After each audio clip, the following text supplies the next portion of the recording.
Hey, this is Logan Wolf, and I am really excited that you're going to be leading a group of disciples in prayer walking. And so I want to do three things with this tutorial. I want to share the nature of the training itself. And second, I want to talk about how we here in Utah fit prayer walking into our broader church planning strategy. And third, I want to just walk through my notes and how an actual training event might look for you. So let me begin by saying this is training.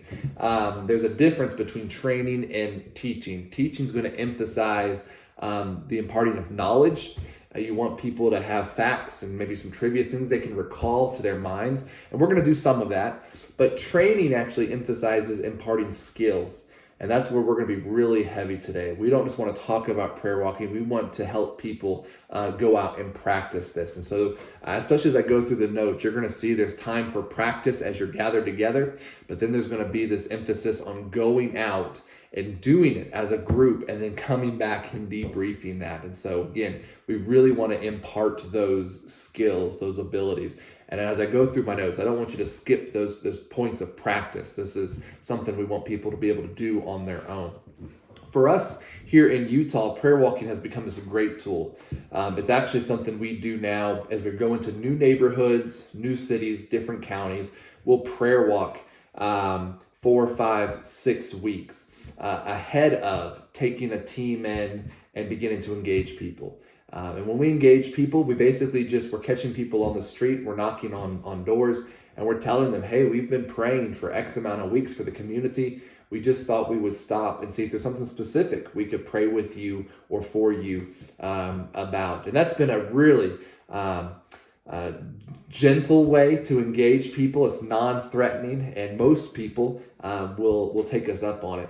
It doesn't matter how they respond. If we end up praying for them or not, we usually come right out of that invitation and share what we call a 15-second testimony. And that's just when we say something like, well, the reason we're doing this is because there was a time in my life when I was far from God, and I was fearful or I was anxious. But I actually have turned from my sin, and I've trusted Jesus as my Lord and Savior. And now I have a relationship with him. I have hope. I have peace, even in the midst of all the chaos around me. Do you have a story like that? And again, you're giving them an opportunity to share what's going on in their life spiritually. And it doesn't matter how they respond to that. We usually come out of that with a gospel presentation. Right now, we're using a tool called the Two Kingdoms. And we talk about living in the kingdom of darkness or in the kingdom of God. And we'll take them through that. And again, give them an opportunity to express where they feel like they are, where they feel like they'd want to be. And then we come out of that with another invitation. We basically say, would you be interested in getting together, maybe you and some friends or you and your family, and reading the Bible with us? And the hopes there is that it becomes a Discovery Bible study. And we have a number of story sets that we use for Discovery Bible studies. But there is one in particular called the Commands of Christ that emphasizes what Jesus told his disciples to do. And so this is what it looks like to live, not just as a disciple individually, but it's the same thing you see the church doing in Acts 2. And so there's some church identity there. And so we try to get into that study as quickly as possible, after the end of which we basically have this option of, hey guys, we've been doing what Jesus says his followers are to do, what we see the church doing. Do you guys want to identify as a church? And so we see how from prayer walking to sharing the gospel to Discovery Bible Study, we can see these new house churches birthed in different neighborhoods, different cities, different counties. So prayer walking is a big part of that. So I want to take you through now my notes on a training event. And this is straightforward. It's very simple. That's by design. While there's some places you can customize the presentation, the teaching, the instruction, I do want you to resist the temptation to add a bunch of content, because the training is by nature designed to be very straightforward, very simple, so that after someone experiences it, they could actually take it and go and reproduce it somewhere else. I don't want anyone to watch you walk through this training with them and think, man, I could never do that, because the reality is they could. This is a very simple tool, very simple process. So if you have the notes, and again, I can email these to you if you need them. By all means, comment or shoot me a message. I'd love to get this in your hands. It's meant to take up 2 hours. 2 hours. The first 45 minutes to an hour will be the training and the instruction. There'll be 45 minutes of actual prayer walking, and then there'll be about a 15-minute debrief and planning to roll this out as a rhythm. So I want to walk through this. The first 10 minutes is just the welcome. And in the welcome, you're introducing everyone, if they don't already know each other or the other churches present. The times that I have led this training, there have been multiple churches present. In fact, anytime we plan to do one of these trainings, we don't just invite our own church.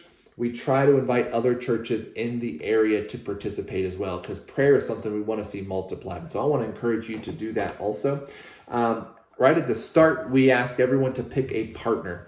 The partner will be someone they practice with during the training, and it will be someone they go out with as they go and prayer walk that day. So have them pick partners. No, 2 is best, no more than 3. 3 men is something we discourage. 2 guys and a girl, 2 ladies and a guy, something like that, that's fine. But preferably just pairs. If there's any kind of housekeeping items, if you're doing this somewhere and there's refreshments or people don't know where the restrooms are, we always go through that as well. And then we open with prayer. Then we get into something we call the brutal facts and vision casting. And we take about 10 minutes to do this as well. This starts typically with a testimony from some prayer walking events that have already happened. Now, if you're new to this, you may not have such a testimony. And so this is a great time to share just why you want to start prayer walking, what God's put on your heart. If you've done prayer walking before, this is a great time to share those past experiences, just a few minutes.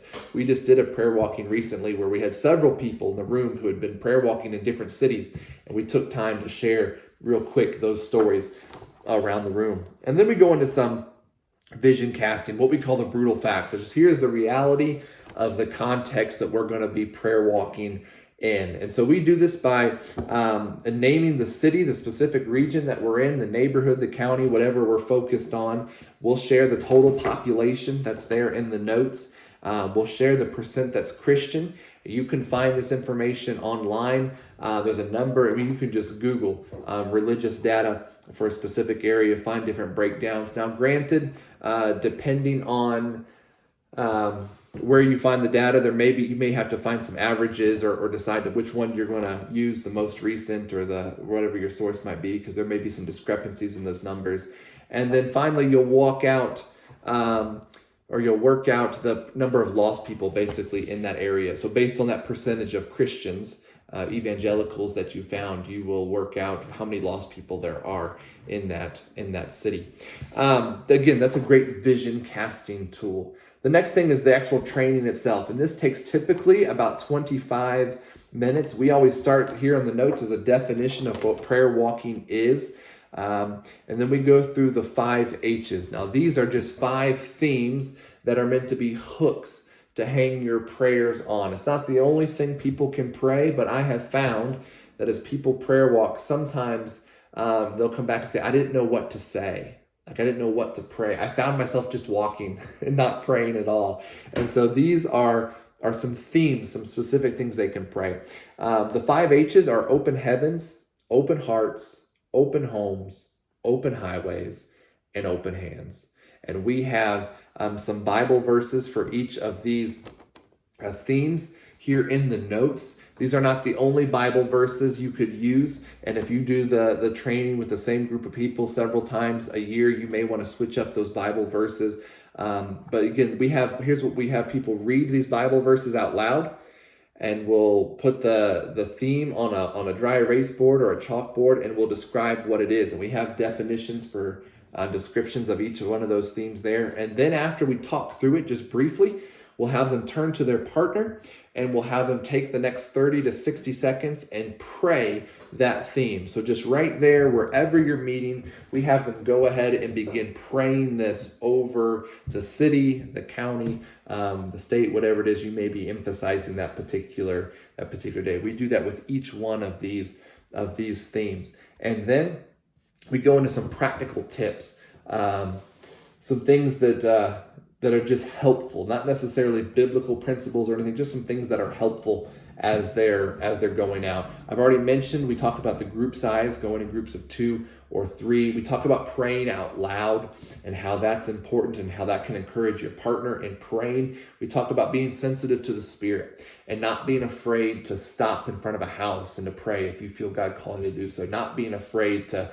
turn down this street or that street, or to skip over this area. Just being sensitive to what God may be calling you to do. And then we encourage everyone to record insights. Anything, if you stopped in front of a house, just noting the address and noting why you stopped. If you observed anything, not even necessarily anything spiritual. If you saw, hey, this neighborhood has a bunch of kids, or this neighborhood has a bunch of no soliciting signs, or whatever, just jotting those things down. And those become particularly powerful over time. So that may not mean much to you. You may see no patterns in it on day 1. But if you've been praying for a neighborhood now for 5 weeks, on day 35, maybe you begin to see some things here God is showing you. And those are so helpful, especially to be sharing those with the group. After you run through the 5 H's, those themes, the practical tips, we encourage you to break into your teams and go out and prayer walk for about 45 minutes. And so again, if it's a specific neighborhood or a part of town, just send everybody out for 45 minutes and let them do what you just had them practicing together there in the larger group. After 45 minutes, we have everybody come back in and we debrief. And we basically ask, there's a number of questions you could ask. I've got just some sample questions here in the notes. What were your immediate impressions? And we let everybody kind of talk through the experience. Many of them doing it for the first time. We said, what did you observe? This could be spiritual or not, but what did you notice as you were walking? What did you hear? What did you smell? What did you see? What did you feel? All these kind of things. And then we asked, did God direct you in any way? Was there anything that you felt God prompted you to pray? Was there anywhere you feel the Spirit asked you to stop, to pause? And we just talk through that together. And we take about 15 minutes to do that. And then we take about the last 15 minutes or so to just make a plan.